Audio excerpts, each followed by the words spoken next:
Diriwayatkan dari Nabi Muhammad SAW, beliau melaksanakan ibadah yang disebut dengan al-i'tikaf. Bahkan di tahun yang dikatakan beliau meninggal, extended waktu itikafnya jadi 20 hari. Bahkan ada riwayat yang menjelaskan bahwa Rasulullah SAW ketika terhalangi melakukan i'tikaf di bulan suci Ramadan, beliau mengqadanya di bulan Syawal. Ma'asyiral muslimin yang dirahmati Allah Subhanahu wa taala, dalam sebuah firman Allah Subhanahu wa taala, Allah bersumpah, wal fajri walayalin ashar, malam-malam 10.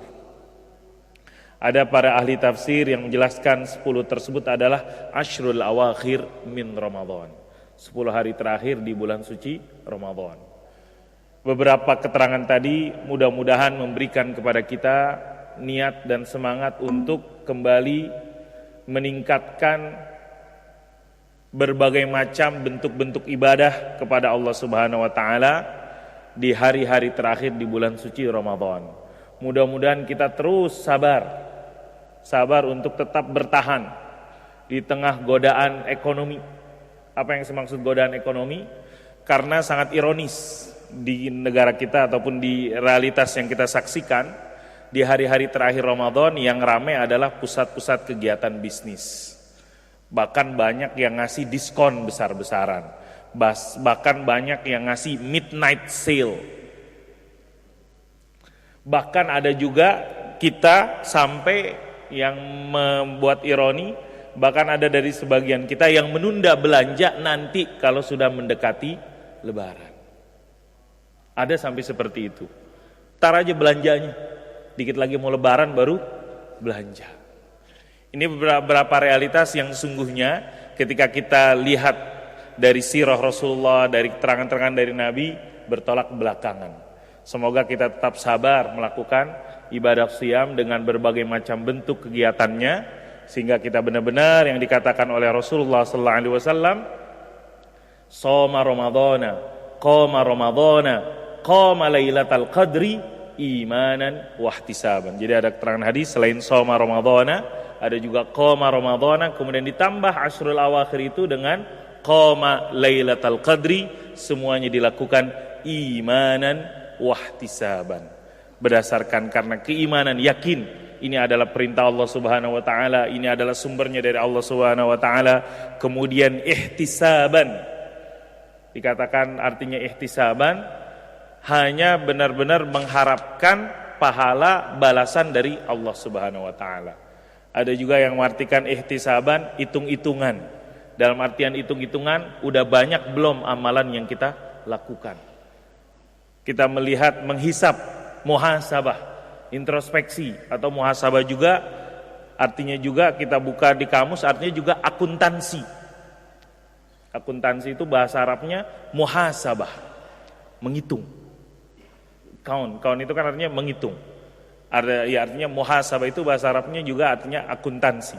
Nah, ma'asyiral muslimin yang dirahmati Allah Subhanahu wa taala, kita menghitung berapa banyak amalan yang sudah kita lakukan. Dalam sebuah sabda Rasulullah SAW, ketika akhir nanti di bulan suci Ramadan, Allah akan memberikan ganjaran kepada hamba-hambanya yang melakukan amalan-amalan baik. Berkata para sahabat, ahya lailatul qadri ya Rasulullah, apakah itu malam yang disebut dengan Lailatul Qadar?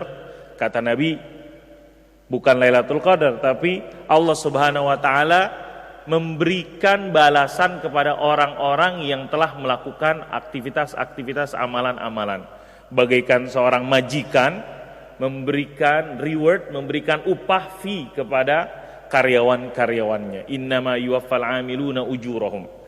Ma'asyiral muslimin yang dirahmati Allah Subhanahu wa taala, qaimin qaimat Masjid Jami' Al-Hurriyah, bulan Ramadan, dalam buku, saya bawa buku kecil yang judulnya Durus Iqtisadiyah min Ramadan, pelajaran-pelajaran ekonomi dari bulan suci Ramadan. Ada beberapa poin yang disebutkan oleh penulis, antara lain kalau kita perhatikan bulan suci Ramadan dari perspektif ekonomi, biasanya kata para pengamat ada inflasi. Katanya yang kita dengar ataupun kita baca seperti itu. Kenapa inflasi? Ya gampangnya orang awam memahami inflasi, harga-harga naik. Misalnya sebelum puasa dulu beberapa item dari sembako harganya bukan naik, pindah harga, pindah tempat. Karena apa? Kalau naik mungkin cuman beda 200, 500, tapi ini pindah harga sampai 3.000, 4.000 sampai 5.000 naiknya. Katanya demikian. Nah, dalam buku dijelaskan Ramadan selain dia menghadirkan apa yang disebut dengan al-barakah al-iktisadiyah, keberkahan ekonomi. Karena geliat, karena aktivitas, karena kegiatan ekonomi itu sangat meningkat, sangat tinggi. Yang mana itu dirasakan oleh seluruh umat manusia, terlepas dari agama yang dianut. Ternyata kan yang banyak menguasai ekonomi kebanyakan adalah orang-orang yang dikatakan non-muslim. Yang menguasai misalnya bisnis makanan, bisnis garmen, baju-baju, banyak juga orang-orang non-muslim. Dan ketika bulan suci Ramadan meningkat dari sisi misalnya supply-nya. Demand-nya juga alhamdulillah biasanya kalau lebaran itu ada THR, tunjangan hari raya. Kalau di IPB dapat gaji ke-13 kali atau gaji ke-14. Ada tambahan. Kita Allah Subhanahu wa taala dikasih gaji tambahan. Ada apa kelebihan, pokoknya ada tambahan dan itu menuntut kita akhirnya karena kita ada peluang, karena kita ada kesempatan dan juga ada tambahan dan juga ada kebutuhan.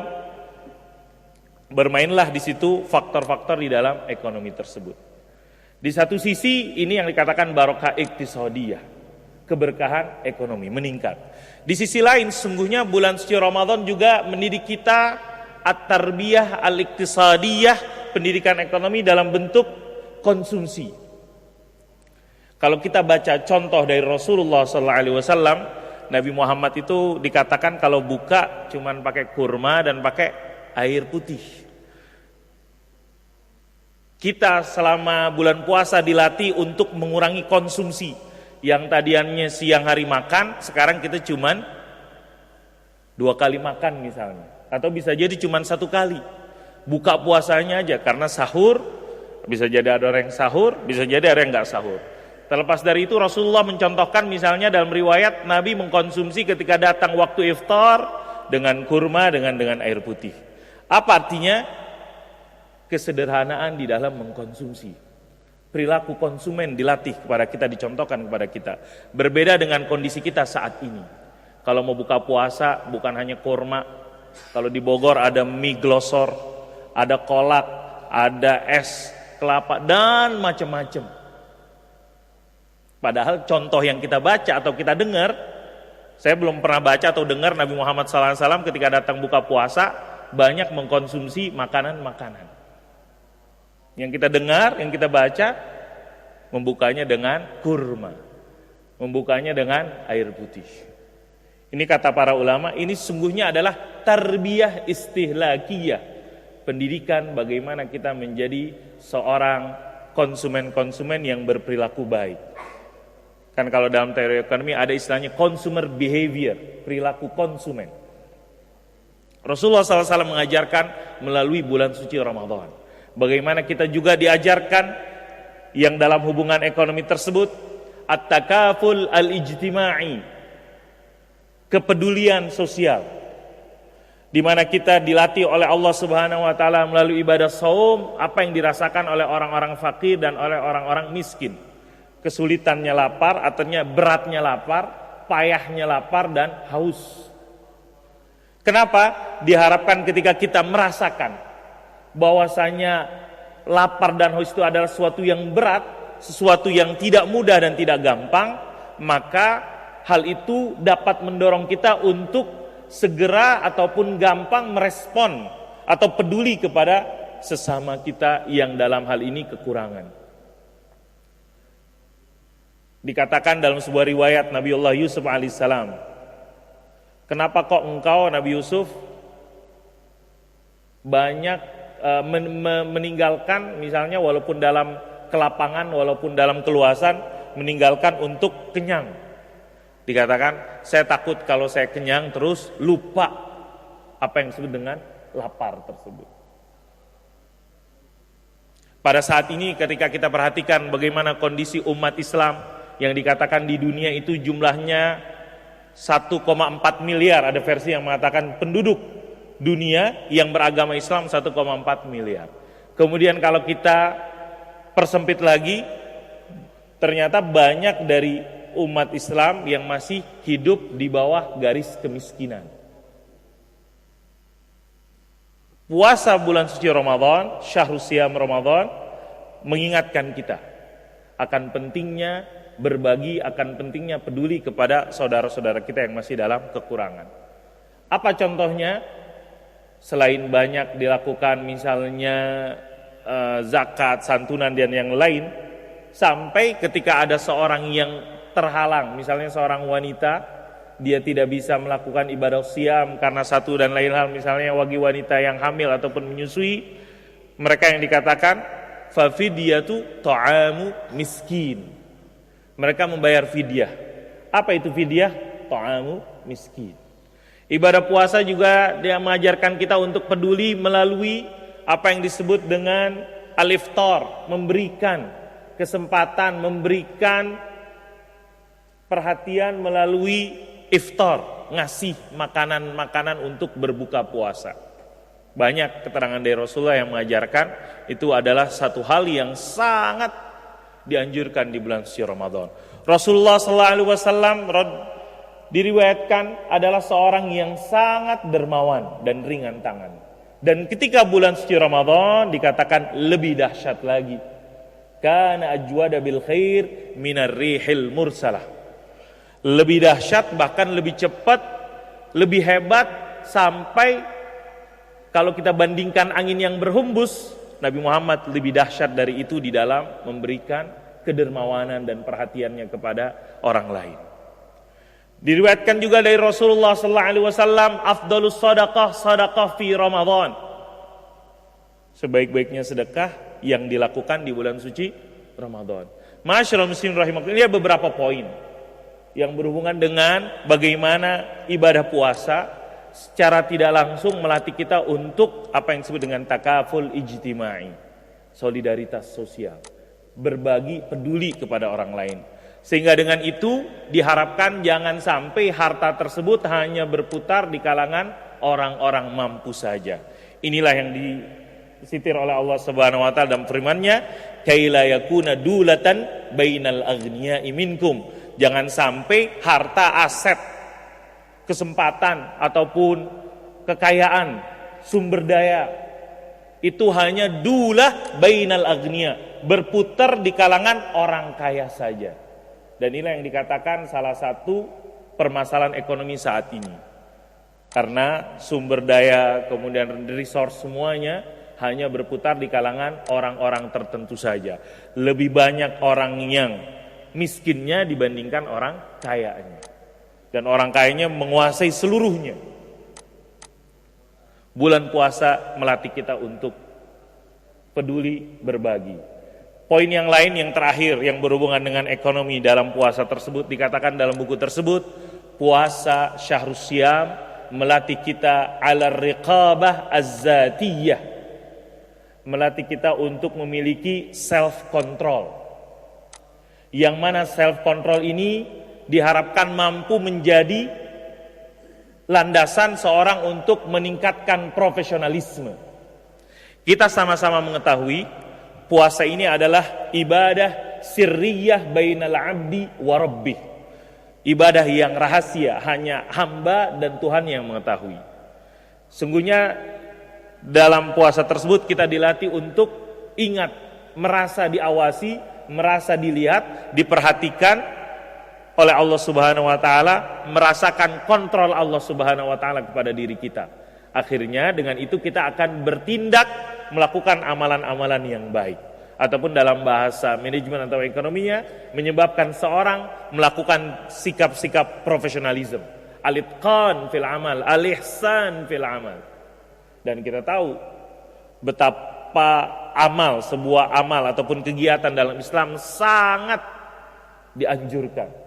Allah Subhanahu wa taala mengatakan innallaha ya'muru bil 'adli wal ihsan. Dalam sebuah sabda Rasulullah sallallahu alaihi wasallam, innallaha katabal ihsan ala kulli syai.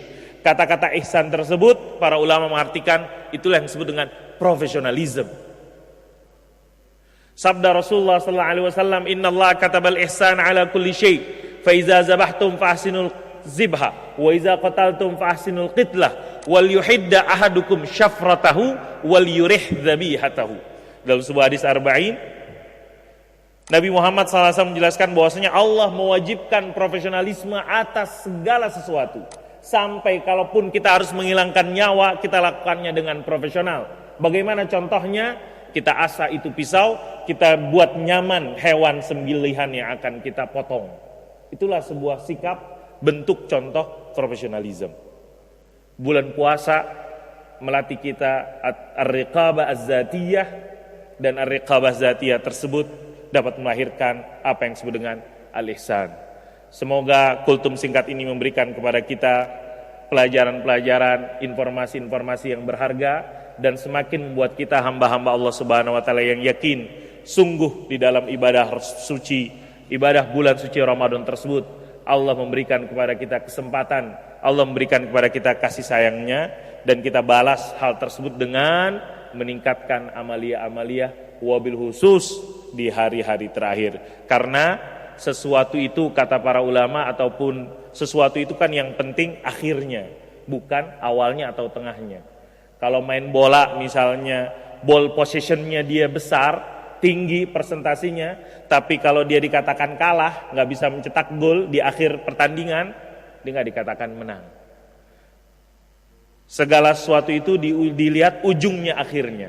Orang hidup di dunia, baik sebentar ataupun lama, yang penting bagaimana mendapatkan husnul khatimah, akhir yang baik, ending yang bahagia. Bulan suci Ramadan, akhirnya inilah yang sekarang kita hadapi. Akhirnya inilah yang sekarang kita diberikan kesempatan oleh Allah Subhanahu wa taala. Mudah-mudahan kita dengan segala keterbatasan dan kemampuan kita bisa melakukan i'tikaf. Yang gak bisa full sebesar 10 hari, bisa i'tikaf beberapa hari. Yang gak bisa full beberapa hari, bisa dikatakan bisa i'tikaf kalong. Datang jam 9 malam minimal. Mungkin karena belum, cuti bersama kan belum. Besok masih masuk. Bagi yang karyawan-karyawan, pekerja-pekerja besok masih masuk kantor. Masih ada tugas misalnya. Cuti bersama itu mulai hari Jumat, kalau nggak salah hari Jumat. Jadi hari Senin besok sampai hari Kamis, yang karyawan-karyawan masih ada kewajiban kerja dan ngantor. Ya, dia bisa mensiasati dengan misalnya waktu malam hari ataupun waktu yang diberikan ke lapangan. Karena i'tikaf ini ibadah sunnah. Nabi Muhammad SAW tidak memerintahkan secara langsung, tapi Nabi mencontohkannya kepada kita, ngasih lihat. Kita belum pernah baca ataupun dengar misalnya hadis yang mengatakan ayyuhal ashab i'takifu, wahai sahabat-sahabatku i'tikaflah. Tapi Nabi langsung mencontohkannya dan diikuti oleh keluarga-keluarganya, istri-istrinya, kemudian sahabat-sahabatnya. Para ulama mengatakan, ada yang mengatakan aqallul i'tikaf, minimal waktu durasi orang seorang i'tikaf, ada yang mengatakan yaumun wa lailah, sehari semalam.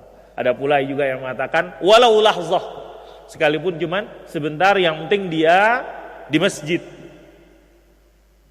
putus hubungan dari dunia sesaat, biniyah dengan niat, tinggal di masjid dengan niat ibadah, melakukan amalan-amalan. Hindari misalnya kita ada di masjid cuman masih HP masih jalan, i'tikaf misalnya, masih SMS-an, masih mikirin dunia, bisnis dan seterusnya, dikatakan ini kurang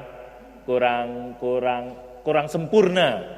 Karena salah satu kata ulama, poinnya daripada i'tikaf adalah bagaimana kita stop urusan dunia, khalwah, menyendiri dengan Allah Subhanahu wa taala. Apakah dengan muhasabah, apakah dengan zikir, apakah dengan baca Al-Qur'an, apakah dengan melakukan amalan-amalan lainnya di masjid. Barakallahu li wa lakum bil Qur'anil azim. Semoga ada manfaatnya. Qul qouli hadza astaghfirullah li wa lakum. Assalamualaikum warahmatullahi wabarakatuh.